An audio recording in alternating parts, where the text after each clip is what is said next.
Ассаляму алейкум, Харлах Шамлар, и я принимаю эстафету от своих коллег, и мы продолжаем информационный день на телеканале АТР. Вы смотрите программу «Бугунь», меня зовут Гульсум Халилова, и я рада представить уже гостей нашей студии. Андрей Длихач, співзасновник громадської платформи «Нова країна», а также Аркадий Корнацький, народный депутат Украины 8-го скликання. Витаю.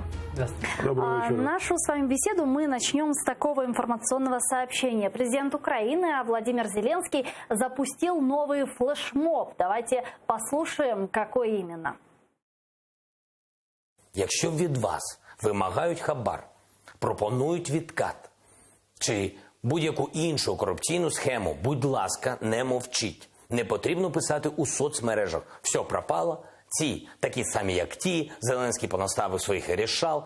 Ні. Ось телефон. Це гаряча лінія НАБУ. Дзвоніть і повідомляйте. А правоохоронні органи будуть реагувати та карати. Давайте пам'ятати, що Європа починається не з державного кордону. Європа починається з недопалка, який летить у смітник, з пристебнутого ременя безпеки, з оплачених комунальних послуг та податків, з відповіді «ні», коли вашій фірмі пропонують на тендері нагнути державу.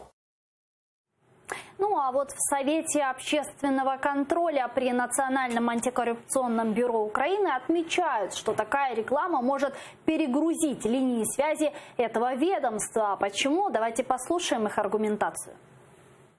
Через хибну інформацію про повноваження бюро гаряча лінія НАБУ буде перевантажена дзвінками щодо порушень, які не є підслідними органу. Такі дії очільника держави можуть призвести до дестабілізації роботи бюро та викликати шквал негативу населення у зв'язку з тим, що більшість громадян не є спеціалістами у Кримінальному процесуальному кодексі України і цілком довіряють словам президента. А отже, громадяни вимагатимуть від органу розслідування справ, які йому не підслідні. Ну как вам такая инициатива президента перезагрузить горячую линию НАБУ? Ну, ініціатива хороша, але толку з неї буде нуль. Чому? Тому що, по-перше, навіть не в тому справа, чи відповідно до підслідності НАБУ будуть повідомляти громадяни, чи не відповідно до підслідності, справа абсолютно не в цьому. Справа в тому, що НАБУ просто-напросто, навіть на письмові звернення, не кажучи вже про телефонні дзвінки, не діє відповідно до чинного Кримінально-процесуального кодексу. Навіть у тому випадку, коли це абсолютно точно його підслідність. Перевірено на власному досвіді десятки разів. І відкрито дуже багато кримінальних проваджень. Власне, всі ті кримінальні провадження, стосовно яких робилися повідомлення мною до НАБУ, вони зареєстровані врешті-решт. Але не протягом 24 годин, як те передбачає закон, а тільки після того, як бездіяльність детективів НАБУ була оскаржена до суду, конкретно до Солом'янського суду міста Києва, і було слідчим суддею винесено відповідне рішення, яке зобов'язувало детективів НАБУ прийняти, зареєструвати кримінальне провадження. От тільки таким чином в НАБУ ці кримінальні провадження або повідомлення громадян можна, так би мовити, проштовхнути. Більше того, після реєстрації треба докладати подальших дуже серйозних зусиль, щоб розслідування, врешті-решт, зрушилося з місця і потім проводилося. Как вы считаете, действительно ли вот такая инициатива президента и озвученный флешмоб перегрузит горячую линию НАБУ, и тем самым появится такое негодование, в том числе и в украинском обществе, от безрезультативности? Мне кажется, что это вообще переворачивание с ног на голову, при том, что я обычно поддерживаю громадскую раду НАБУ, но в данном случае, мне кажется, не совсем правильная причинно-следственная связь. Коррупция в стране есть, и граждане готовы об этом говорить, но вот точки входа со стороны государства гражданам не предъявлено. Что делать, если ты столкнулся с коррупционными действиями? Куда сообщать? С кем обсуждать? С депутатом? Ну, вроде бы не совсем правильные, депутаты перегружены, у них тоже другие дела. Куда звонить? Вот с кем говорить об этом? государство должно предоставить гражданам сервис, который помог бы решать вопросы коррупционные, инициировать решение этих вопросов. То есть это должно быть какое-то отдельное ведомство? Почему? Да? Есть для этого НАБУ. Или при НАБУ? НАБУ должно заниматься этим. Значит, все вопросы, которые связаны с перегруженностью линий, с фильтрацией запросов громадян, с разъяснительной работой гражданам, должно быть частью работы НАБУ. И точно уж не работой президента. Вопрос в том, что НАБУ должно предложить, каким же образом это делать. И да, действительно, это должно бюджетироваться. Да, действительно, должна быть система работы с обращениями граждан.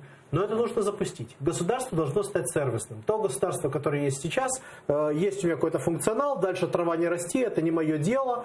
Ну вот такое государство нам не нужно. Мы выросли из него. Я вибачаюся, але ми вже до такої міри зробили державу сервісною, уже забули про те, що таке каральна держава це взагалі, або каральна функція держави, що навіть заклики президента, вони ні в якому разі не приведуть до перегріву там гарячої лінії НАБУ, тому що цих звернень, можливо, не так багато і буде. Але справа навіть не в тому.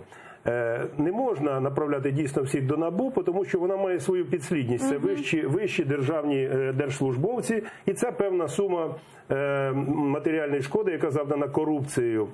Справа зовсім в іншому. Куди б громадяни наші не звернулися, навіть у повній відповідності до підслідності тих органів, а в першу чергу це Національна поліція, у неї найбільш широкий спектр кримінальних проваджень, які вона має розслідувати.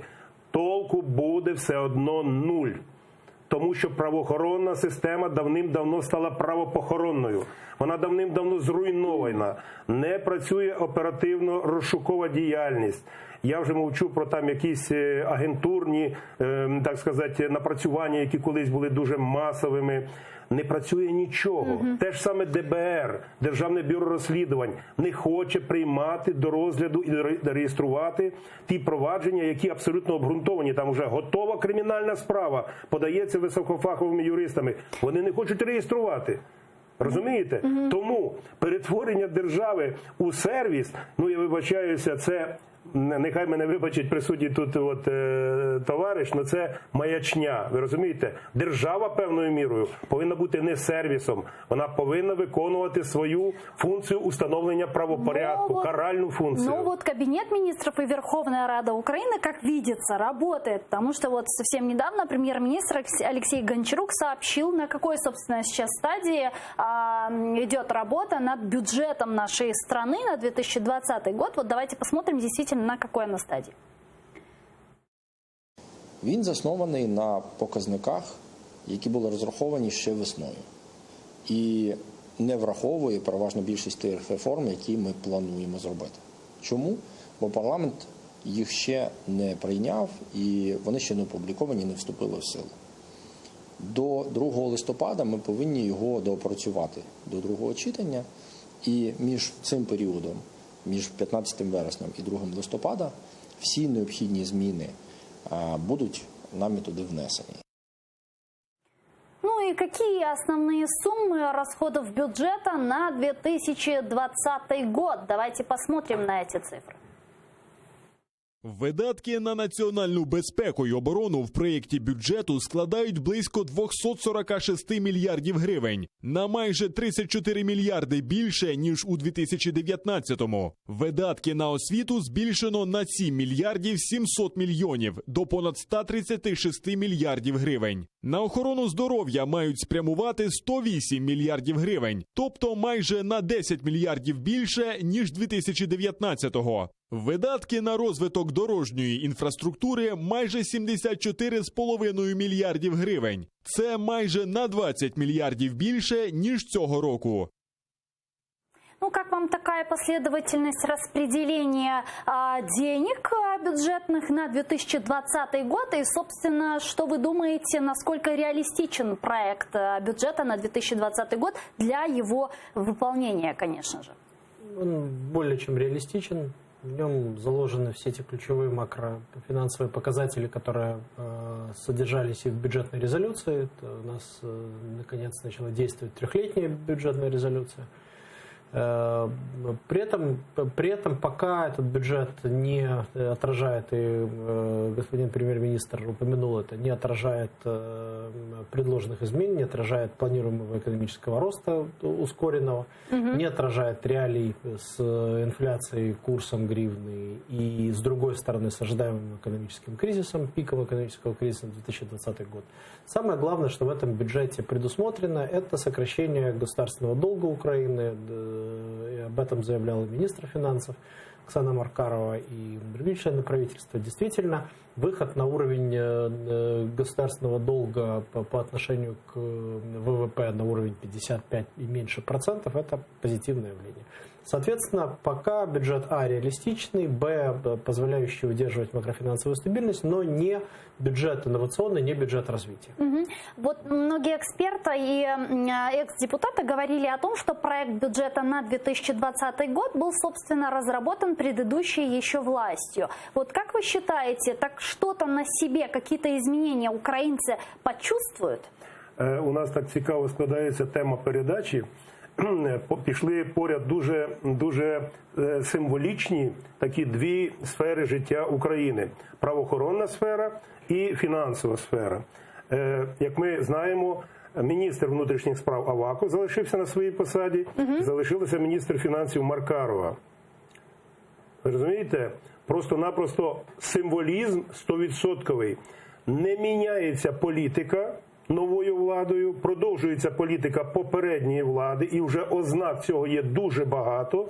І тому залишилися ті ж самі міністри, тому ніяких змін ні в правоохоронній сфері, ні в бюджетній сфері не відбуваються. Відбувається тільки що? Відбуваються красиві, голосні заяви. І під тими заявами залишається все те ж саме, що було. Бюджет є абсолютно консервативним. Там додається загалом прогнозується ріст валового внутрішнього продукту десь на, сума бюджету на 50 з невеликим мільярдів гривень.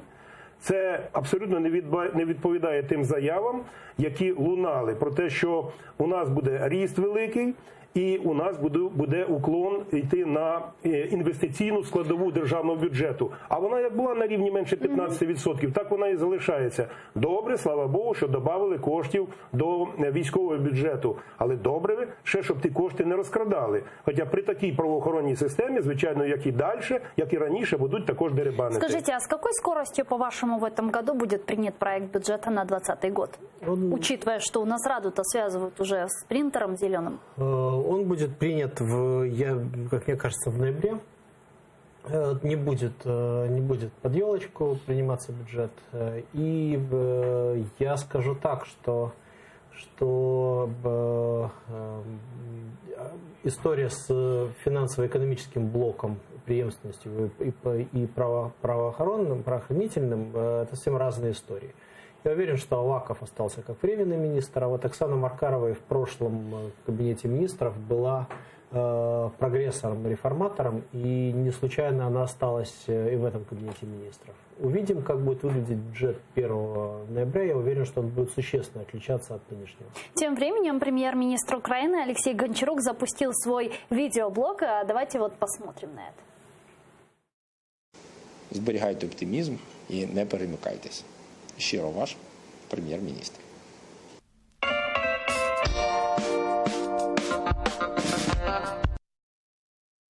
Ну вот вы сказали, что ничем власти от предыдущей не отличается, но вот открытость не свидетельствует ли это то, что вот действительно новая власть, она более открыта к народу. Вот це свідчить якраз саме про це. Да? Абсолютно про це. Тобто нова влада – це прекрасні майстри екрану, як раніше називали людей, які виходять на сцену чи там на телеекран. Тут немає питань. Я, до речі, коли дивився цю чашку прем'єра, то очікував з хвилини на хвилину, а чи не заговорить пан прем'єр про мої звернення до нього, тому що їх було досить багато. Так само, як і до прем'єр-міністра України, до міністра економіки, до міністра юстиції. Тобто від тих пір, як ці шановні високопосадовці приступили до своїх посад, я направив до них дуже багато звернень, і вони всі були спрямовані на те, ради Бога, не робіть того, що ви анонсували, бо вони всі анонсують продовження попередніх так званих реформ. А всі так звані попередні реформи є антинародними, вони є антиконституційними і вони є жахливо шкідливими для України. Мова, зокрема, про реформу децентралізації, так званої, яка насправді є централізацією, про земельну ту ж саму реформу, можливо, ми ще будемо про неї говорити. Але пан прем'єр, на жаль, не упомянув, не згадав. Можливо, вже за іншою чашкою він, так сказати, удосужить увагою і мої звернення. Андрей, а как вам видеоблог премьера-министра? Это хороший, это позитивный такой посыл для нас? Конечно, позитивный. Это то, чего мы не дождались от предыдущей власти, и от предыдущей Верховной Рады, и от предыдущего президента, и Кабинета министров. Вот этой самой открытости. И вовлечение гражданских экспертов. Я пока не могу сказать, что и нынешний Кабинет министров блещет обратной связью. Пока это действительно больше односторонняя связь, прояснение того, что делается.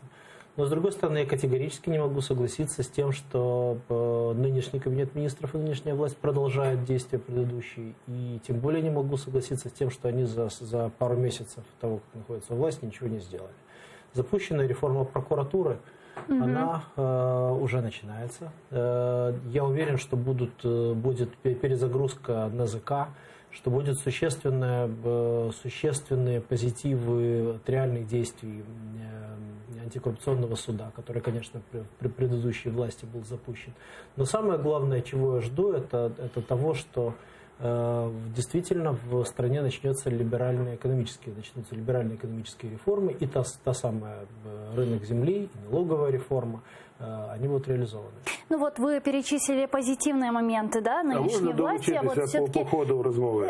Да, мы присоединимся, потому что я вот сейчас хочу к более серьезной теме перейти, и потому что вот вы перечислили реформа прокуратури, я позитивные... хотів би звернути, в чому полягає. Скорочується різко кількість тих, хто працює в прокуратурі. Вона вже абсолютно безпорадна, та прокуратура. Тепер її остаточно доб'ють і будемо ждати, поки появиться законність і правопорядок. Звідки? Вибачте, что я поняла. Перешкодив, так сказать. Хорошо, да. И переходя к более серьезным все-таки вопросам, которые касаются нашей с вами территориальной целостности нашей страны, это вопрос оккупированных территорий, вопрос Крыма, вопрос оккупированного Донецка и Луганска. И вот вы перечислили позитивные моменты и решения новой власти. Есть все-таки некий негатив, который мы, к сожалению, услышали из уст депутата фракции «Слуга народа», которая нам сказала, что мы не обсуждаем этот вопрос. Народный депутат от «Слуги народа» Ирина Верещук в эфире ток-шоу МОЗ сообщила, что на заседаниях фракции еще не поднимали вопрос Крыма. Давайте послушаем. Там, в «Слуге народа», во фракции «Слуга народа» и в команде президента Зеленского понимают важность крымско-татарского народа для Украины? Ми не обговорюємо це питання, ми зайняті іншими питаннями на сьогодні. Ми реформуємо парламент, змінюємо регламент, голосуємо за економічні закони. Питання Криму у нас на фракції не обговорювалося. Задля цього ми і ініціюємо зараз, якщо ви дозволите, такі слухання спочатку в комітеті. Є спеціальний комітет, є люди від фракції «Слуга народу», які є членами цього комітету. Я відразу після нашої програми задзвоню і запрошу, власне, і я прийду із інших комітетів, щоб почути і виробити потім позицію фракції.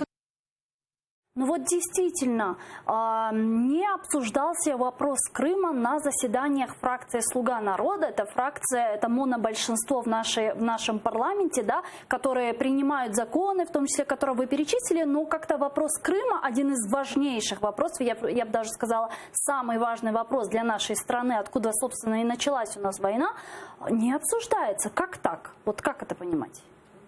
Во-первых, понимать очень просто, что у страны должна появиться стратегия восстановления территориальной целостности и Донбасс, и Крым.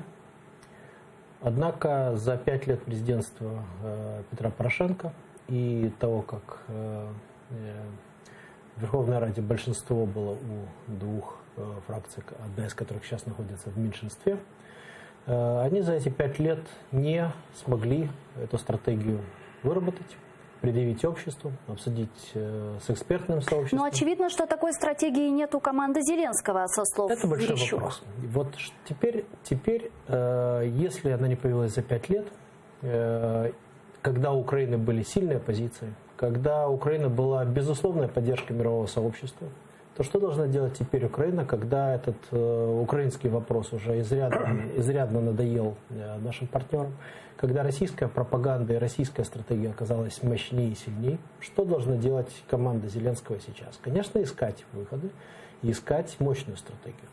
Команда Зеленского пока ждать, что в Верховной Раде начнутся такие обсуждения до того, как они будут инициированы со стороны президентов, у которого это фактически ключевая задача, не приходится. Мы ждем, что Национальный институт стратегических исследований, команда президента эту стратегию разработают, предъявят обществу и предъявят Верховному Совету. Когда это произойдет, неизвестно. На текущий момент пока мы видим, что выбрана позиция быстрых решений, как обмен военнопленными, чудесно, но все это должно быть в контексте стратегии. Никакая формула Штайнмайера, никакие изменения в Конституцию не могут произойти в Украине, если непонятна конечная цель. Наши красные линии. Конечно, восстановление территориальной целостности и возвращение Крыма должно быть ключевой из украинской стратегии. Ну, а действительно, это вот вам ничего не напоминает? 2014 год, когда в Крыму появились зеленые человечки, оккупирован Крым и так далее, а в Верховной Раде Украины делят портфели. Идет реформирование Рады и там другие вопросы, а как-то тема Крыма отходит в периферію. Я вам більше скажу. На додачу до цього коментаря щодо того, що на фракції «Слуга народу» не обслуговуються, тобто не обговорюються питання Криму. Я був свого часу членом фракції блоку Петра Порошенка. Вона і там ця тема обговорювалася тільки тоді, коли її після довгого мовчання принагідно піднімали Чубаров і Джемілєв. Джемілєв, вибачаюся. Да. От коли вони вже, так сказати, ну, мабуть, спеціально, не довго чекаючи і не дочекавшись, вони піднімали питання Криму, тоді вони протягом там якогось короткого часу обговорювалися. А так, щоб воно було якимось пріоритетом, цього не було. Інша сторона справи. Я хочу сказати таку крамольну річ, що не для того Крим здавали українська влада, щоб боротися за його повернення. І навіть давайте візьмемо цей парламент, або й попередній. Я вже сказав, що я буду говорити крамольні речі, і вони дійсно є достатньо незвичними для вуха для нашого. Здавали, я в цьому переконаний, і я з цього приводу готовлю повідомлення до ДБР про державну зраду з боку вищих керівників України 2014 року. Тепер щодо політики або роботи Верховної Ради. Скажіть мені, будь ласка, чому Міністерство окупованих територій є, а в Верховній Раді немає комітету, спеціального комітету по поверненню окупованих територій?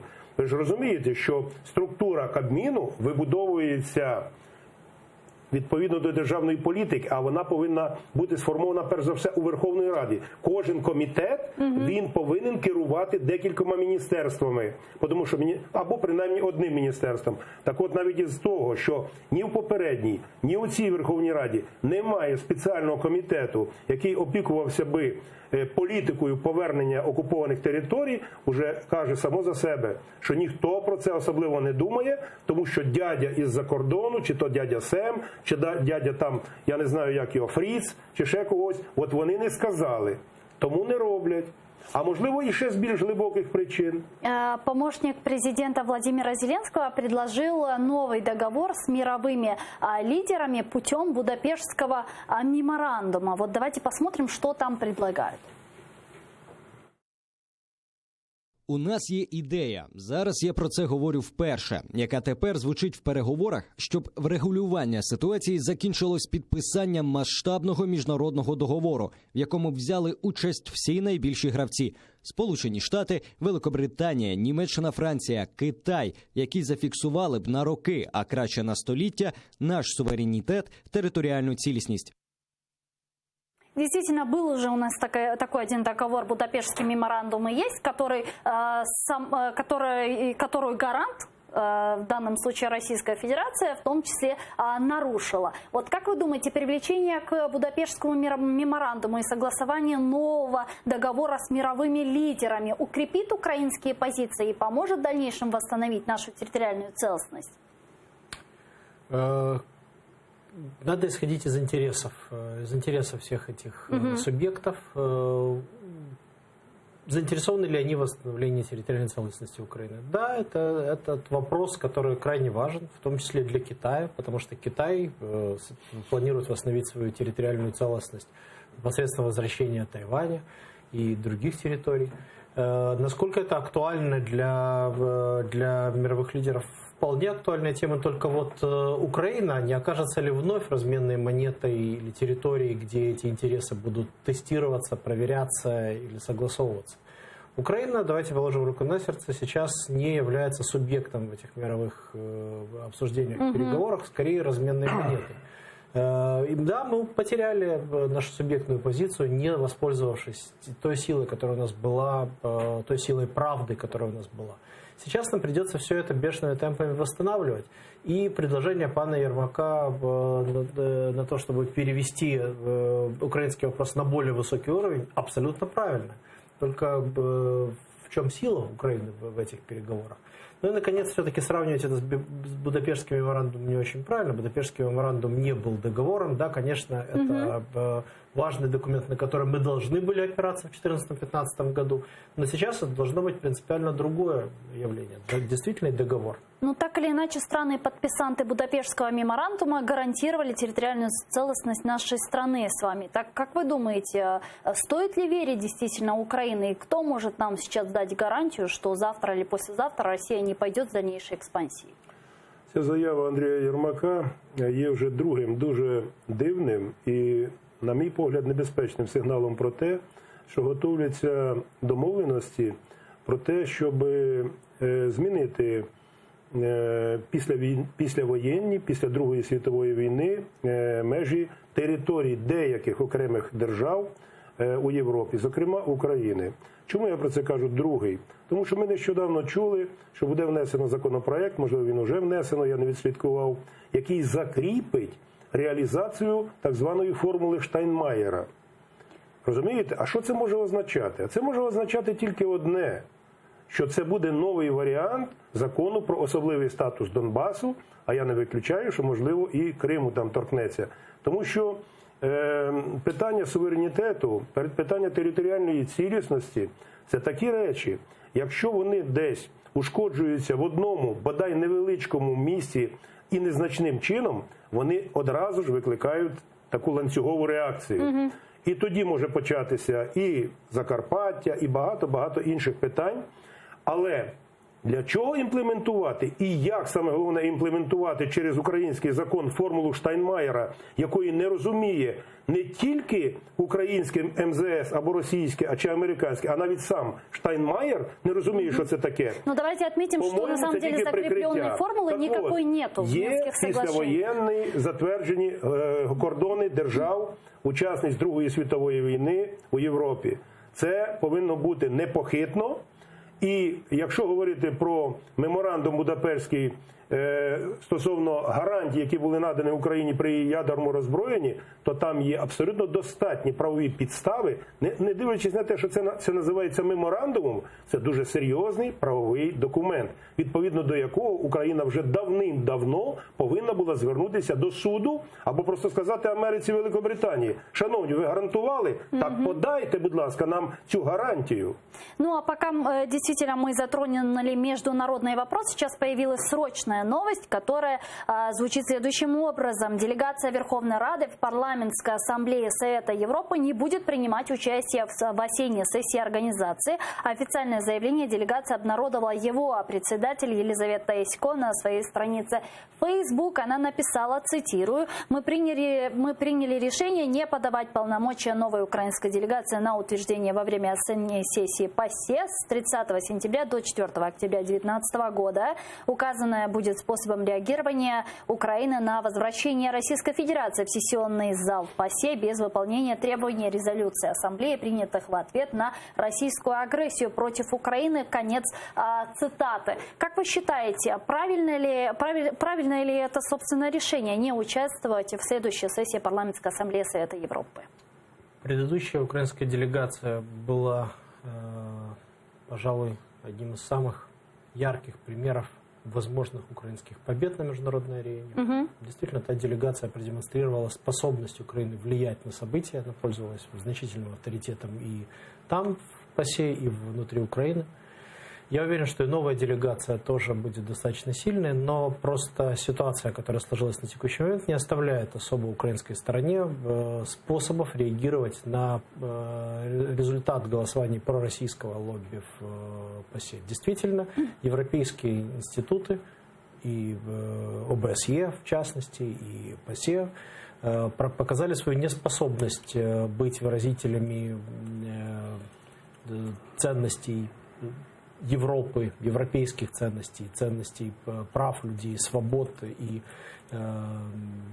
других европейских ценностей по отношению к российской пропаганде, российскому влиянию. С другой стороны, что надо сказать, что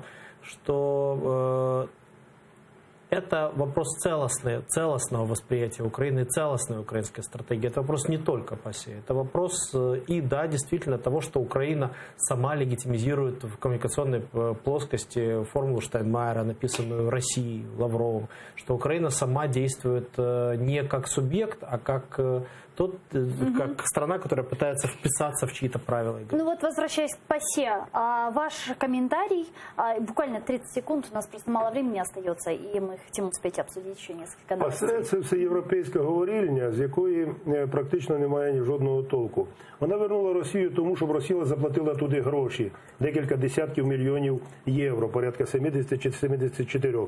Україна зажата у тисках між Європою і Росією, і вони і той, і інший спричиняють Україні дуже багато шкоди. В тому числі Європа, в тому числі, якщо повернутися до бюджету, про який ми говорили, то цей бюджет, він не передбачає ні підвищення пенсій, ні підвищення мінімальної заробітної плати, ну там на копійки якісь, ні мінімального пакету прожиткового мінімуму, тому що такі є вимоги Європи і такі є вимоги міжнародних фінансових інституцій.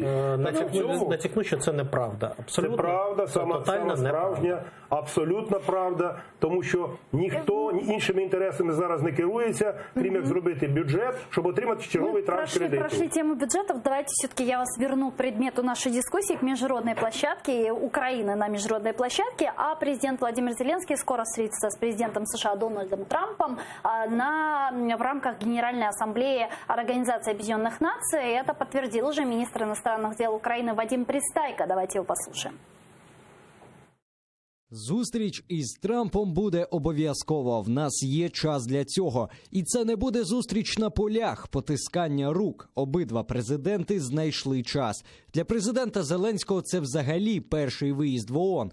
Він уперше братиме участь у Генасамблеї. Водночас годинна зустріч, під час якої передусім ми ставимо перед собою задачу налагодити зв'язок. Президент Зеленський двічі розмовляв по телефону з Трампом, але ми свідомі, наскільки важливо мати безпосередній контакт двох лідерів.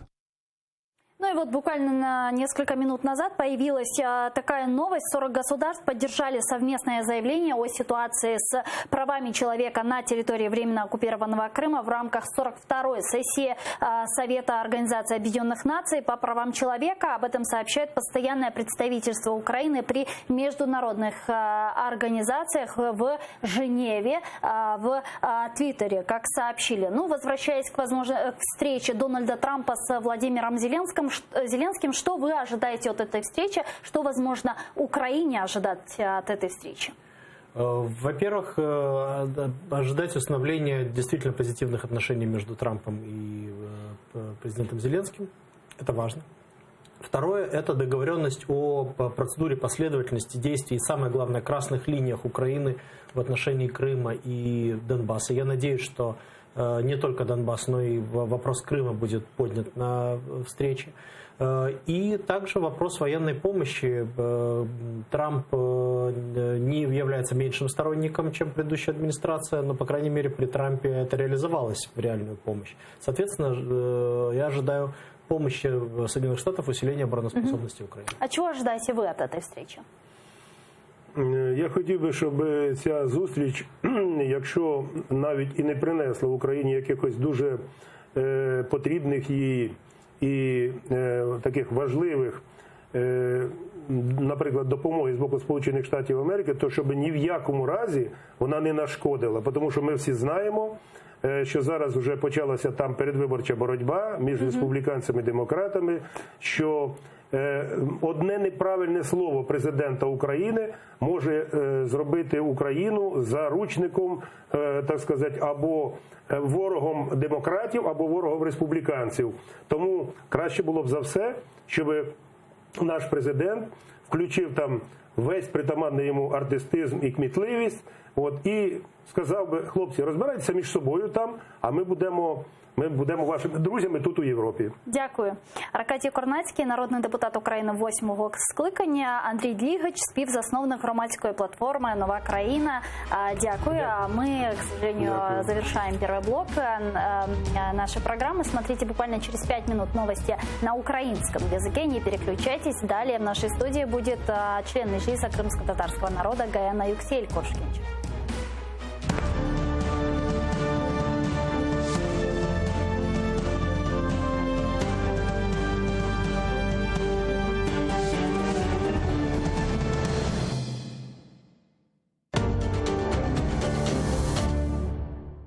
Чашка прем'єра. Олексій Гончарук вирішив